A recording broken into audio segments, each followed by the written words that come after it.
Hello, and welcome to 1000 PS TV. As you can see, I'm here with the new 2025 Kawasaki Z900. And in this video, I'm going to tell you whether it really rides as well as it should.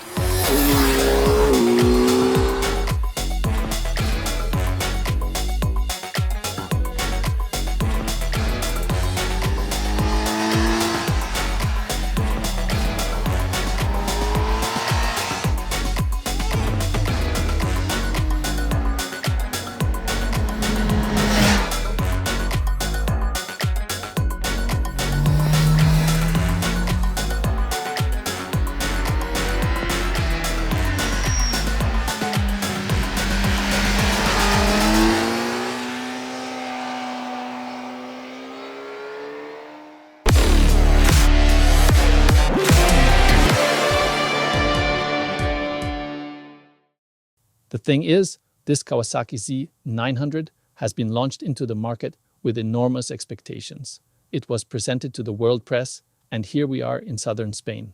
Even though the sun took its time to show up today, we still had a cool but heartwarming day. And you out there, the 1000 PS community, have incredibly high expectations for the Z900. Why? Because the Kawasaki Z750, Z800, and Z900 have always been incredibly good, fantastic naked bikes. And yes, the expectation is that this one will be just as great. I'm not sure if I should give away a spoiler right away, but I think this might be the first motorcycle test I've ever done at 1000 PS, and I think I've done about 3000 tests where I can't find a single real point of criticism, and it's driving me crazy. Now I have to think really hard and talk a lot, and hopefully, by the end of this conversation, I'll manage to find at least one point of criticism. So let's start. What was the first impression? This morning, at around 9:30, we set off into the Spanish mountains. And when I got on the bike, I thought to myself, man, this belongs in the naked bike encyclopedia. This right here is the definition of a naked bike. You sit down, the handlebar is exactly where it's supposed to be. The seat is exactly as it should be. Look at this. It's no longer that soft, saggy seat that you often find on many budget naked bikes. This is a pleasantly firm seat, which also provides good feedback. The riding position is comfortable, even for a slightly taller rider like me. You've got a good grip with your knees, and you sit on it thinking, man, this is it. This is my bike. This feels like home. And with it, you could ride off into the sunset and beyond. Now, let's move on to the next point. There were certainly a few fears when it came to the Kawasaki Z900. First fear, would it become too expensive? Thankfully, that fear didn't come true. The Kawasaki Z900 is a very affordable bike and offers excellent value for money. The second fear was whether the new strict emissions regulations would turn this heartwarming, harmonious engine into some kind of soulless, technical machine. But that didn't happen either. The bike has reduced CO2 emissions, and the engine consumes less fuel than before. Although, to be honest, it doesn't quite consume as little as Kawasaki claims in their brochure. I think they say something about 4-point-something liters. In practice, we were looking at 6.0 to 6.5 liters per 100 kilometers. But still, the consumption has gone down. This likely means the engine is running fairly lean, but the throttle response is still incredibly smooth. In every riding situation, whether coasting, accelerating, cruising at partial throttle or full throttle, you have a very direct connection to the rear wheel. You really feel the rear wheel. You're confident to roll on the throttle, confident to add more gas mid-corner, and it's all so well executed. Honestly, I'm blown away. I'm pretty sure this engine will satisfy even the most demanding four-cylinder riders. Kawasaki has once again set an example here, saying, yes, we know the Z900 is heavier than other bikes in this class, but it's worth it because we're putting in a big, powerful four-cylinder engine. A four-cylinder is heavier than a twin, but it also offers this sovereign, relaxed character. You just can't find a single flaw in this engine. At no point does the engine bother you. And that's what's so fascinating about this four-cylinder. It provides such an accessible, pleasant riding experience. I'd even say I'd put my son, who's still pretty young and only has his beginner's license, on this bike. He'd manage just fine, even though he's not an experienced rider. In fact, I'd recommend it to beginners because the engine is so easy to handle. At the same time, it can also deliver heart-pounding excitement. It's just so satisfying when it revs up like that. And it's fascinating how the engine pulls so cleanly and perfectly all the way up, yet it's not boring. It still provides that adrenaline rush, and they've absolutely nailed it. Now this comes together with better gear ratios. I don't know why it wasn't always like this or why they made the change now. Maybe it has something to do with regulations, but they've really done a fantastic job. No matter when, no matter how, no matter where, you always have the right rev range. You feel like, yes, the throttle response is perfect. This feels just right. You sit on the bike and you're satisfied, thinking, okay, this is how a motorcycle should be. Very, very cool. And this harmonious accessibility is what defines the bike's overall riding behavior. Whether at the entrance of a corner or on the exit, you get a transparent feeling from the front wheel. I think even more so than before. You feel directly connected to the front, which builds a lot of confidence. And let's not forget, these are OEM tires. You know what I'm talking about? OEM tires aren't bad. In fact, for OEM tires, I'd say they're actually decent, but they're not exactly miracle tires when it comes to handling. These tires are designed to work safely and stably. They're relatively stiff, with less damping, which means they can feel a bit harsh on rough asphalt. They don't have that sharp, instant tip-in to the radius, which might scare beginners. But for sporty riders, you'd probably be better off with sportier tires from Dunlop, Bridgestone, or Pirelli. These are more conservative, solid, all-around tires that lean towards safety. That said, despite the somewhat defensive nature of the tires, the bike delivers dynamic handling that won't overwhelm anyone. And that's always been the hallmark of the Z900. It's exciting, not boring, accessible, and never lacking. Now, it feels like it's just on another level. It's not a completely different motorcycle or a bike in an entirely new performance class, but it's a better motorcycle where every aspect has been improved compared to before. They've achieved this simply through experience. Let's take a quick look at the electronic rider aids. There's now a 6-axis IMU, which means the electronics know the bike's spatial orientation. You can choose between 3 riding modes and also configure a custom rider mode. In practice, I found myself switching between the road and sport modes. In sport mode, small wheelies are possible if you've got the skill. Road mode, on the other hand, offers a more defensive riding experience. The fascinating thing is that as a dynamic rider, sport mode still lets you enjoy that slightly unreasonable style of riding. You never feel like there's a killjoy holding you back. Dynamic riding is entirely possible. When you brake into a corner, the cornering ABS provides smooth and harmonious intervention. It doesn't jerk or rely on coarse algorithms. It's seamless and pleasant. You feel, okay, the system intervened there. But it's never distracting or concentration braking. It's a harmonious and enjoyable experience braking into the curve. And accelerating out of the corner is similarly smooth. This system is now at a very high level. Kawasaki's experience with sport motorcycles is evident here. Even though the 6-axis IMU came to the Z900 relatively late, it's now very refined and works exceptionally well. The Kawasaki Z900 enters its next generation in 2025. The 948 cubic centimeter inline 4-cylinder engine has undergone some technical updates. It features a new camshaft profile, a modified airbox, and a completely new ride-by-wire system. It now produces 124 horsepower at 9,500 revolutions per minute, while the maximum torque of 97.4 Newton meters is reached at 7,700 revolutions per minute. Fuel consumption has been reduced to 4.8 liters per 100 kilometers, and combined with the seat and tank volume, this provides a theoretical range of 354 kilometers. The chassis is still based on a steel trellis frame in a double cradle design. The 41mm upside-down fork offers 120 millimeters of travel and is adjustable for rebound and preload. The rear monoshock has 140 millimeters of travel and is also adjustable for rebound and preload.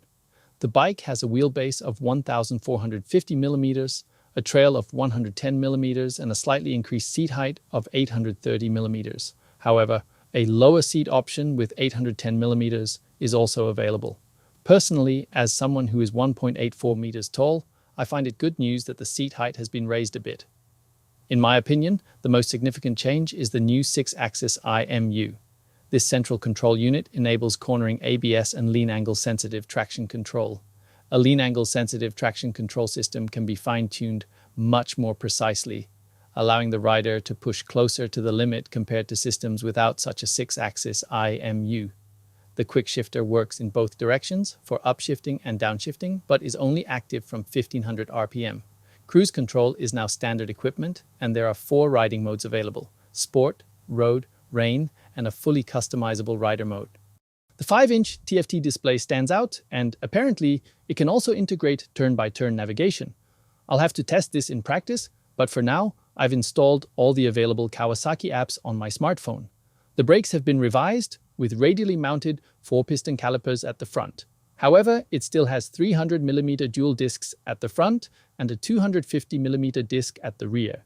The tire dimensions remain typical for a classic naked bike or big naked bike, 120/70-17 at the front and 180/55-17 at the rear.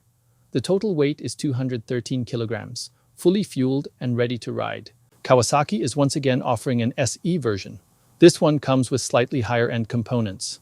At the rear, there's an Öhlins S46 shock absorber. Up front, you get Brembo M432 monoblock calipers, a Nissan radial master cylinder, and steel-braided brake lines. Additionally, it comes with a USB-C charging port on board and a dual-tone leather seat. If you crunch the numbers strictly, the extra cost of the SE version is about the same as if you were to configure all these premium parts yourself. However, when you factor in the installation costs for things like swapping the shock absorber, installing new brake calipers, or changing to steel-braided brake lines, it would end up being more expensive to build your own Z900 SE version. The cost of labor for installing all those components adds up. Whether the extra price for the SE version is worth it for an average rider depends mostly on how much you, let's say, value that sporty edge. Obviously, an Öhlins shock at the rear provides more refined and sensitive response, and higher quality brakes are a big benefit for sporty riders. But in total, the SE version costs just over £2,000 more. It's up to each individual to decide if they are able to actually feel and make use of these dynamic improvements in practice. Personally, I'd probably go for it simply because I'm lazy, and I'd rather not deal with setup issues or accessory orders myself. In UK, the Z900 costs £9,199 and the SE variant costs £11,349. What we've also noticed is that many of you in the YouTube comments are particularly interested in the functionality of the Quickshifter as well as the engine's behavior in the rev range. There seem to be some concerns in your comments about whether this Euro 5 Plus upgrade might negatively impact throttle response. Speaking of refinement and functionality, the Quickshifter, man, that should have been here all along. It's incredible, butter smooth. It strikes a great balance between being crisp and easy to use. It integrates seamlessly into the bike's overall experience. It's not boring, but it's still practical and easy to use at part throttle, full throttle, although not during deceleration. You can't shift down under load, but you can definitely upshift at full throttle. And of course, this works better on a 4-cylinder than it does on a twin, and this Quickshifter operates at a very high level for a 4-cylinder bike. Honestly, I think many riders with an older Z900 won't feel the urgent need to rush to the dealer and immediately buy the new one. The old Z900 is still a great motorcycle. This new version is just improved in so many small areas, but the Quickshifter, now that's something special. It's probably the key reason why longtime Z900 fans might eventually upgrade to this new model. It really is a fantastic enhancement to the overall riding experience. Other than that, this motorcycle is of course a top recommendation for anyone who has given their heart to the Z series.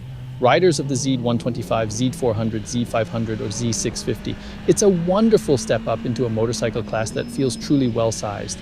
And that's one of its great strengths. You feel like everything is in the right place, perfectly proportioned. Not too much, not too little. And in principle, this could be the motorcycle that makes you happy for the rest of your life. Even as an experienced rider, I'd say, okay, this is a super chill, fun motorcycle with which I can do everything I love to do. But I still haven't found anything to criticize. If I were to say, I wish it were lighter, I know that would have made it significantly more expensive. And then the engine probably would have been made lighter, with less rotational mass and so on, and it wouldn't be as smooth and refined anymore. The 1000 PS community has asked us several questions via social media channels, but I think the most important one is, yes, the big comparison topic today. How does the Kawasaki Z900 stack up against the new Honda CB 1000 Hornet? On paper, and I must emphasize that I haven't ridden the Honda yet, only Martin Bauer has tested it for us. The Honda's engine is significantly more powerful with 152 horsepower. The Hornet is also slightly lighter, though it has a slightly higher fuel consumption. The biggest difference lies in the rider assistance systems. Honda relies on a more affordable system without a 6-axis IMU, which means the Honda lacks lean angle dependent control algorithms. This leads to rider assistance systems on the Honda potentially reaching their limits earlier, especially for sporty riders. These are the key differences. So, I'm really torn here, and I just can't find anything to complain about. What comes as standard on this bike is that the suspension, which is uncharacteristically sporty for a Japanese naked bike, is well tuned for dynamic riding. On very rough asphalt, combined with the rather stiff tires, you might notice that some bumps are passed directly through to you and felt more intensely. I'd guess, though I don't know for sure, that the SE version would offer better comfort. You'd likely get a finer response from the suspension, a bit more reserve, and you'd also have an easier time adjusting it with the handwheel, which isn't included here. Fortunately, I do have a criticism I need to mention, though it's not about the motorcycle itself. It's about the app and this mobile phone connectivity feature that you can attach to the bike. Once again, it wasn't ready and we couldn't test it. My suspicion is that this is something Kawasaki doesn't do very well. In fact, no motorcycle manufacturer really does this well, because the whole app topic is insanely complex. And like Kawasaki, other brands are trying to build their own app ecosystems, like their Rideology app, and use subscription models to generate ongoing revenue. But I'm afraid this won't be very appealing to the end customer. Most riders would probably prefer a simple and reliable Android or Apple solution integrated into the display. We have a large 5-inch display here, and a lot could be done with it. But as it stands, if you opt into this subscription model, it's free for the first year. You'll see some little arrows pointing the way for navigation. It's nice, but in practice, it's not enough for me. I'd rather just mount my phone here. Feel free to comment below and let us know if this is the ultimate solution for you. Personally, I still find it an issue when the app isn't ready for an international press test. Imagine what happens when Apple or Android roll out a major operating system update. How quickly do you think they'll be able to update the Rideology app? That's why I'm almost certain this will always be a bit of a headache. Enough complaining though. This app business isn't the forte of any manufacturer. Kawasaki's forte is building motorcycles, and they've done an amazing job here. You can see this in the details. The clutch has exactly the right amount of lightness you'd want. The controls are intuitive and easy to access, and they feel comfortable in your hands. You hardly need to concentrate to operate this motorcycle. You've got very high quality details here in a price range where you wouldn't normally expect it. There are beautifully crafted, finely painted steel elements and lovingly made details. If you're a fan of technically crafted mechanical products, you'll absolutely enjoy this bike. So, at the end of the day, can I recommend this motorcycle to people who love naked bikes? Yes. Can I recommend it to people who love 4-cylinder engines? Absolutely. Can I recommend it to fans of the Z series? Without a doubt. For you, the big question is, how does it compare to the Honda Hornet? I can't tell you yet. But feel free to comment below and share your thoughts. Should we compare the two? There's definitely a difference in performance as well as in features. This bike has a 6-axis IMU, which the Honda doesn't. On the other hand, the Honda has more horsepower, so let us know in the comments if you'd like a comparison between the two. Should the next Z900 test compare it to its predecessor, to the Honda, or perhaps a big comparison with many other naked bikes? Let us know in the comments below. And to all the Z fans out there, share your thoughts about the new Z900. Does it meet your expectations? Let us know below. Finally, let's quickly talk about fuel. My fuel is your appreciation. Give me a thumbs up down below, leave comments, high praises, and even criticism if you want. I want to improve. It's incredibly important to me that I leave an impression and that my video provides value to you. So, please, give me a little attention down there. I really need it. That's my fuel so I can keep making fun and exciting videos for you in the future. Thank you for watching. Bye and take care.